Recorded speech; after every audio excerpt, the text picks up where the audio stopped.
smash his feet. Assalamualaikum warahmatullahi wabarakatuh. Perkenalkan, nama saya Ilham Nugraha, NIM 1805543, Prodi Pendidikan Jasmani Sekolah Dasar, Fakultas Pendidikan Olahraga dan Kesehatan, Universitas Pendidikan Indonesia. Nah, teman-teman, mudah-mudahan di musim pandemi ini kita dapat terus diberikan kesehatan oleh Allah Subhanahu wa Ta'ala dan terus menjaga kesehatannya dengan tetap berolahraga dan makan makanan yang bergizi, dan tidak kalah pentingnya kita juga walaupun masih ditutup tapi ibadah mah harus tetap lanjut, dan jangan sampai melanggar protokol yang sudah ditetapkan oleh pemerintah. Nah, di sini saya sebagai pelatih kelompok G Putra yang beranggotakan 12 orang. Di sini saya dan teman-teman akan membahas tentang peraturan dan teknik dasar yang ada dalam permainan handball. Nah, yang akan kita bahas terlebih dahulu yaitu mengenai peraturan. Kita bahas mulai dari penjaga gawang. Nah, apa sih yang diperbolehkan seorang penjaga gawang ketika bermain handball? Yaitu yang pertama, yaitu penjaga gawang itu diberi kebebasan untuk memegang atau menyentuh bola dengan seluruh bagian tubuh ketika berada di area penjaga gawang. Terus yang kedua itu kiper juga atau penjaga gawang juga diberi kebebasan untuk melempar bola ke berbagai arah, misal ke kiri, ke kanan, ke area penyerang atau ke area bertahan. Nah, dengan catatan tidak boleh ditunda terlebih dahulu seperti ini. Ditunda seperti ini lalu diambil lagi, itu tidak boleh, nanti akan terjadi foul. Yang ketiga itu kiper diperbolehkan untuk meninggalkan area penjaga gawangnya tanpa membawa bola.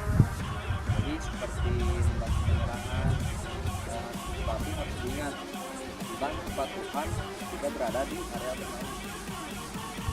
Yang terakhir, yang keempat, yaitu kiper juga diperbolehkan untuk meninggalkan area penjaga gawangnya ketika membawa bola, tapi harus diingat yang tadi tentang kepatuhan ketika berada di area bermain. Oke, yang selanjutnya tentang peraturan-peraturan yang selanjutnya kita akan bahas oleh teman-teman saya.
Oke, di sini saya akan menjelaskan dan memperagakan bagaimana tata cara melakukan chest pass.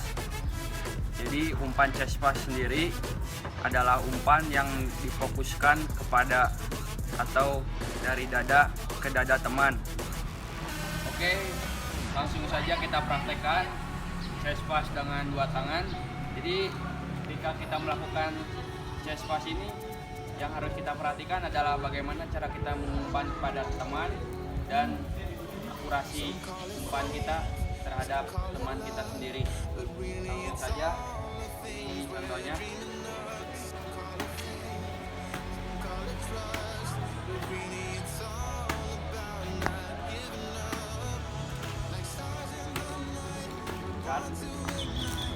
Oke, di sini saya akan menjelaskan tentang overhead pass. Overhead pass merupakan passing yang dilakukan dari atas kepala dengan tujuan untuk menghindari jangkauan atas lawan. Passing ini juga merupakan awalan untuk pembelajaran teknik dasar permainan bola tangan sendiri. Dan yang selanjutnya, overhead dengan menggunakan dua tangan. Hal yang harus diperhatikan dalam overhead passing dalam handball ini yaitu bagaimana cara kita melempar atau passing pada teman kita agar tidak direbut oleh lawan sendiri. Langsung kita praktekkan saja seperti ini.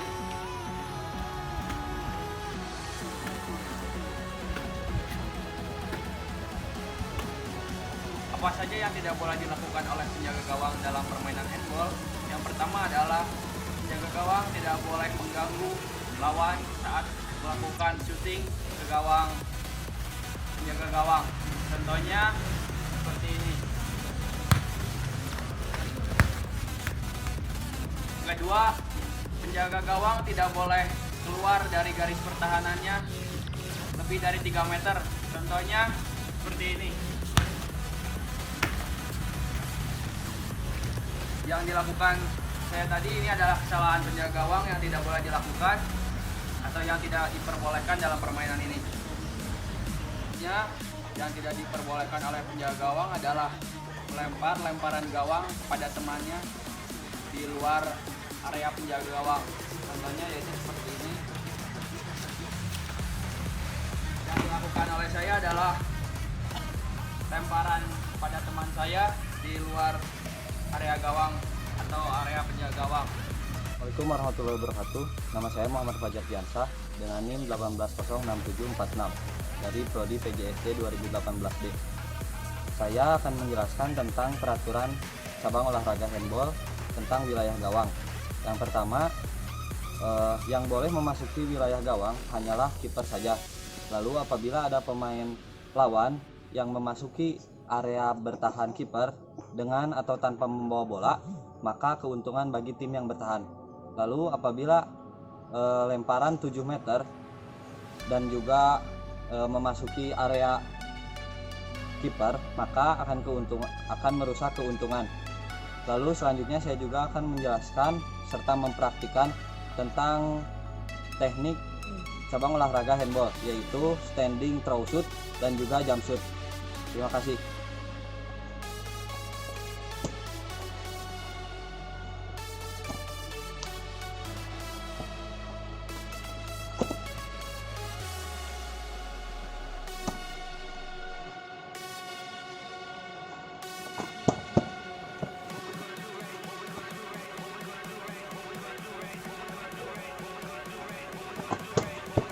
Nama saya Wairus Diwa, NIM 1805359 dari Prodi PJSD.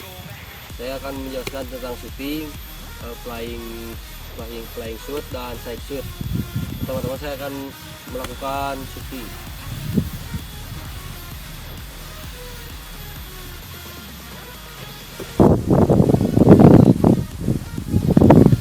Terakhir side shoot. Nama saya Faisal Mustafa, Prodi PGSD Penjas, angkatan 18. NIM saya 1805686, kelompok berlatih jump shoot dari arah pinggir.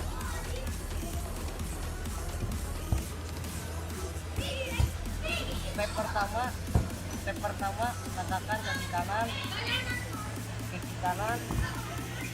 step kedua langkahkan kaki kiri, dan mulai melompat, memanfaatkan momentum dan mensut bola.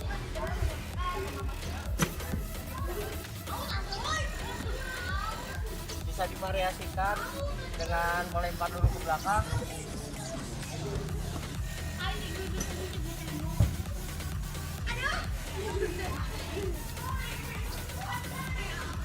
atau dengan melempar ke depan.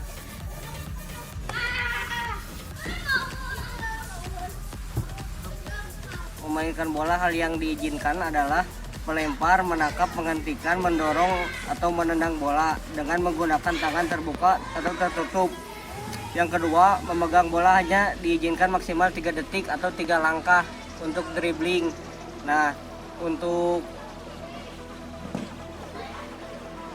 memindahkan bola dari satu tangan ke tangan lainnya, menggelindingkan bola secara cepat dengan satu tangan dan kemudian menangkapnya atau memegangnya kembali dengan satu atau kedua tangan.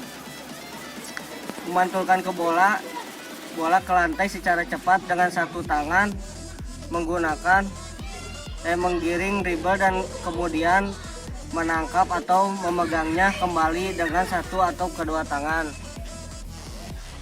Assalamualaikum warahmatullahi wabarakatuh. Nama saya Marcel Sultan. Saya prodi PGSD Tenjas. NIM saya 80680. Saya akan memberi cara untuk menghadang lawan dari depan, samping, dan belakang. Oke, yang pertama saya akan menghadang lawan dari depan seperti dia yang mau nge-shoot, dan saya agak condong ke depan dan menahan tangannya. Lalu ada juga yang menahan.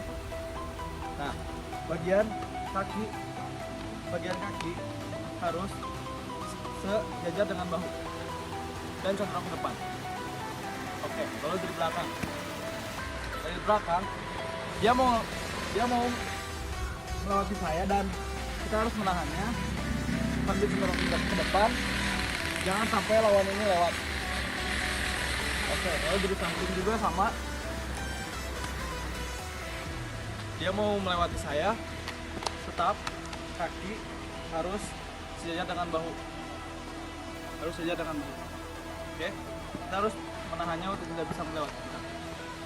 Tahan, mendorong ke depan, kuatkan badannya, dan tangan harus kuat.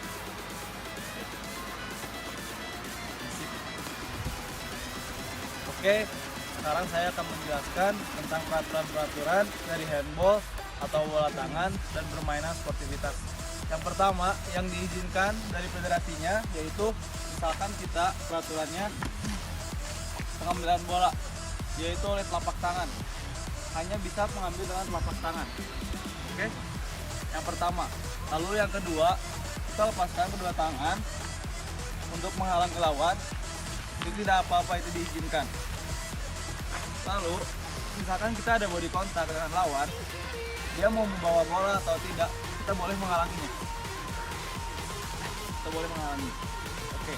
Lalu yang tidak diizinkan dari federasinya yaitu seperti kita mendorong, itu pelanggaran. Foul, lalu kita menarik, itu tidak diizinkan. Lalu seperti kita akan mengambil bola tapi kita akan meloncat, itu dilarang. Oke. Lalu peraturan yang tidak diizinkan selanjutnya seperti kita memukul atau pengambilan bola dengan pukulan, itu tidak boleh. Oke. Cukup sekian peraturan, dan kita harus bermain dengan sportivitas, dengan kualitas, tanpa batas. Assalamualaikum warahmatullahi wabarakatuh. Nama Nova Altar, NIM 18771, prodi PGSD Tenjas. Di sini saya akan melakukan 3 cara menangkap bola dengan benar di permainan bola tangan atau disebut handball. Pertama, menangkap bola tinggi dada, badan tegak, pandangan lurus ke bola, tangan bentuk segitiga agar bola itu tidak terlepas. Seperti ini. Di sini saya akan praktikkan.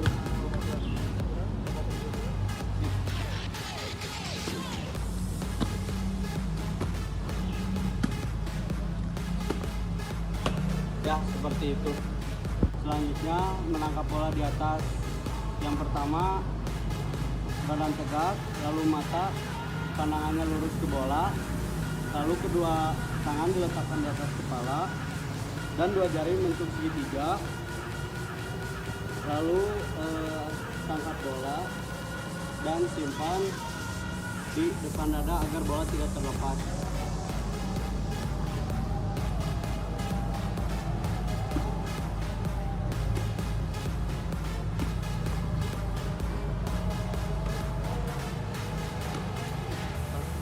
Terakhir menangkap bola bawah, posisikan badan kedua lutut seperti ini, lalu kedua tangan diletakkan di depan lutut seperti ini. Contohnya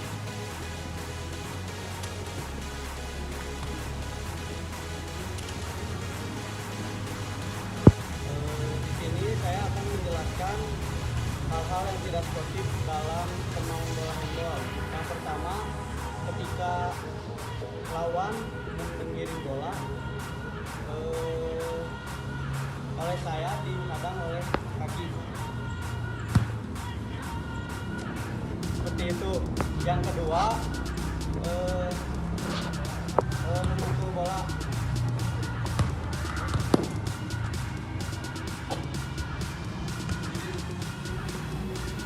Assalamualaikum warahmatullahi wabarakatuh. Nama saya Adi Sabdara Sadi dengan NIM 1805018 dari PGSD Tenjas Universitas Pendidikan Indonesia.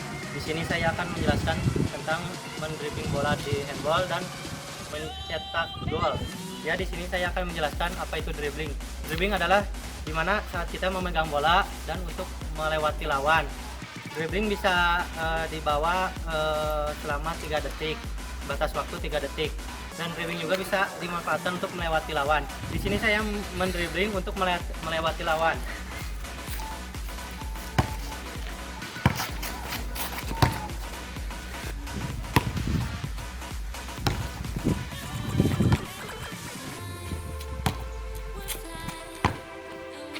Saya akan menjelaskan tentang shooting. Shooting adalah bertujuan untuk mencetak bola ke gawang lawan. Shooting juga bisa mempengaruhi jalannya pertandingan. Dan shooting tersebut harus melempar bola di luar circle. Enggak. Di handball tersebut ada 7 teknik untuk shooting ke gawang.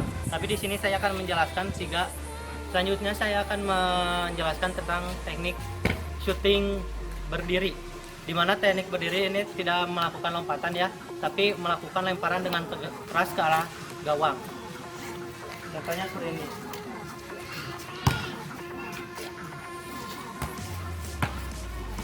Selanjutnya adalah teknik jump shoot, di mana jump shoot ini melakukan teknik dengan melompat melalui lawan-lawannya ke arah gawang lawan.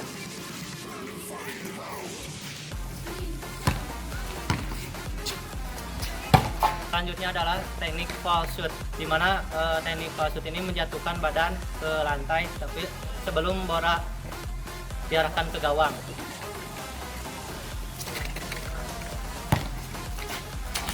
Sekian dari saya, mohon maaf bila ada teknik yang kurang tepat atau salah. Assalamualaikum warahmatullahi wabarakatuh. Kenalkan, nama saya Ahmad Tutur Laksana dengan NIM 1806277. Di sini saya akan menjelaskan dan mempraktikkan bagaimana cara melakukan lemparan awal dan lemparan ke dalam. Langsung saja kita simak yang ke nomor 1. Oke, kita mulai yang pertama, yaitu lemparan awal. Pada saat pertandingan akan dimulai, lemparan awal dilakukan oleh tim yang memenangkan lemparan poin saat sebelum pertandingan dimulai. Caranya adalah salah satu anggota dari tim memegang bola di tengah garis lapangan yang saya lakukan ini.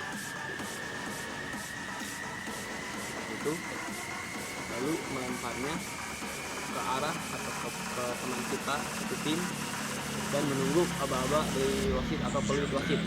ketika wasit sudah menunjukkan aba-abanya atau peluit, kita lempar bola ini ke teman kita seperti ini. Yang kedua yaitu lemparan ke dalam. Lemparan ke dalam terjadi apabila salah satu dari anggota tim terakhir menyentuh bola dan lalu keluar dari garis lapangan. Dari garis lapangan ini dan bola keluar seperti ini. Dan itu pihak lawanlah yang berhak mengambil lemparan ke dalam. Dan caranya adalah ketika kita akan melakukan lemparan ke dalam, salah satu kaki kita berada di garis pinggir lapangan. Tidak ada batasan dalam menginjaknya, boleh seperti ini atau seperti ini. Yang terpenting kaki kita tetap menginjak garis lapangan. Dan bedanya dengan lemparan awal, lemparan ke dalam tidak perlu menunggu aba-aba dari wasit atau peluit dari wasit. Jika kita sudah siap, maka kita langsung bisa melemparkan bola ke dalam seperti yang saya lakukan seperti ini. Assalamualaikum warahmatullahi wabarakatuh. Nama saya Dwi Rizky Aditya Putra dengan NIM 1806622, Prodi PGSD Penjas, Universitas Pendidikan Indonesia. Di sini saya akan menjelaskan peraturan kiper dan teknik lemparan kiper. Yang pertama, lemparan kiper dilakukan ketika pemain lawan melanggar di area gawang. Yang kedua, lemparan kiper tidak boleh diambil kecuali oleh kiper di dalam area gawang. Yang ketiga, lemparan kiper dilakukan tanpa adanya aba-aba peluit wasit. Yang keempat, lemparan kiper tidak boleh diterima oleh pemain tim ketika bola masih berada di area circle gawang, dan hanya boleh diterima ketika bola sudah keluar dari circle area gawang. Akan mencontohkan teknik lemparan kiper dan diterima oleh pemain tim yang berada di luar area gawang.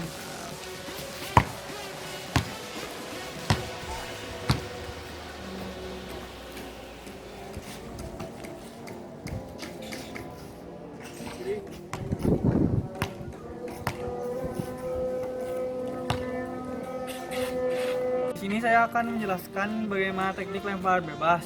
Dan apa itu lemparan bebas? Lemparan bebas terjadi ketika ada pelanggaran dan hilangnya penguasaan bola dan berpindah tempat kepada tim lawan.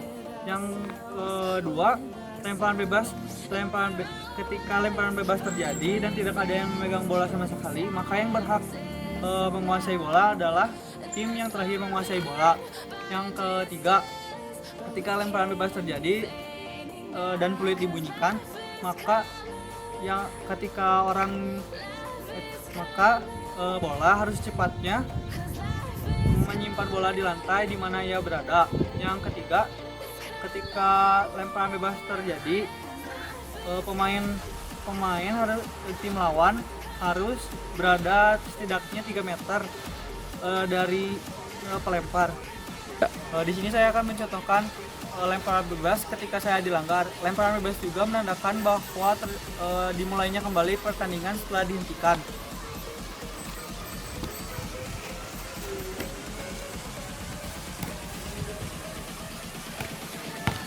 Sekian pemaparan materi dari saya tentang lemparan kiper dan lemparan bebas. Mohon maaf bila banyak kesalahan dan kekurangan. Wassalamualaikum warahmatullahi wabarakatuh. Assalamualaikum warahmatullahi wabarakatuh. Perkenalkan, nama saya Arif Fadilah dengan NIM 1805504 dari jurusan PGSD Penjas, Universitas Pendidikan Indonesia. Pada kali ini saya akan menjelaskan tentang lemparan 7 meter dalam permainan handball. Lemparan 7 meter dalam permainan handball ini hampir sama dengan melakukan penalti dalam permainan sepak bola ataupun futsal. Hanya saja yang membedakannya menggunakan tangan.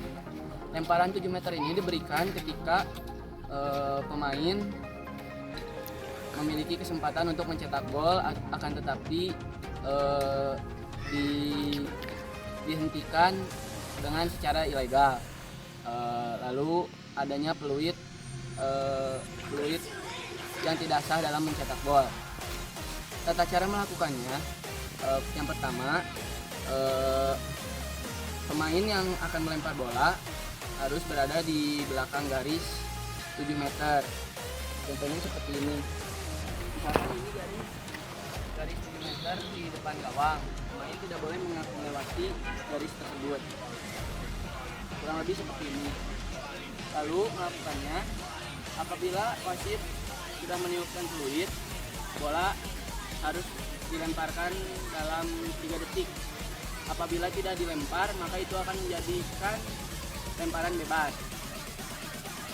Dalam melakukannya, boleh saja pemain tersebut melompat. Caranya seperti ini. Kurang lebih seperti itu caranya. Nah, sekian penjelasan dalam melempar 7 meter dari saya.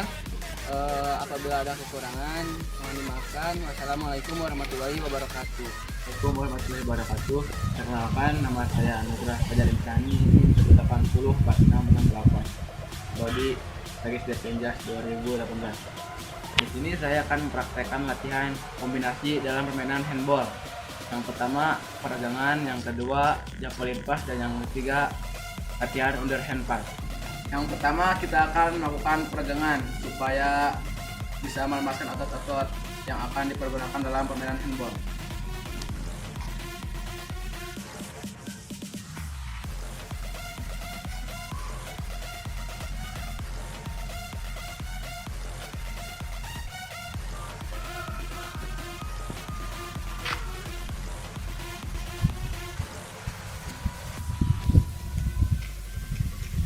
Dan selanjutnya kita akan melakukan push up. Kenapa harus push up? Karena dalam permainan handball itu harus membutuhkan otot lengan yang kuat. Jadi latihannya salah satunya dengan push up.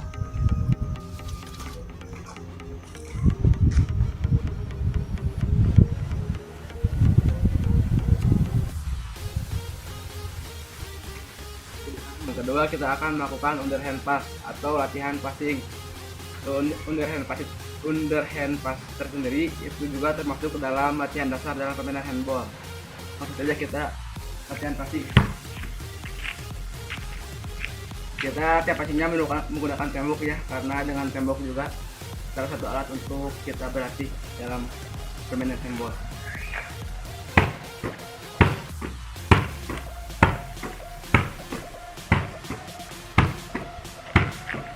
Yang terakhir kita akan melakukan javelin pass atau latihan shooting ya. Kita langsung saja latihan shooting. Yang pertama kita langkahkan kaki kiri, terus kaki kanan, terus kaki kiri lagi, terus bolanya lempar. Kita akan melakukan cepat ya. 1, 2, 3. Kita akan menjelaskan peraturan pemain cadangan dalam permainan handball. Pemain cadangan dapat masuk tanpa memberitahukan wasit ataupun panitia, dan juga dapat diganti berkali-kali setiap kali mau masuk atau disuruh pelatih untuk masuk. Dan yang kedua, pemain akan diberi sanksi 2 menit hukuman setelah melanggar peraturan. Mungkin itu saja yang bisa saya sampaikan. Lebih dan kurangnya mohon dimaafkan. Sekian, assalamualaikum warahmatullahi wabarakatuh. Saya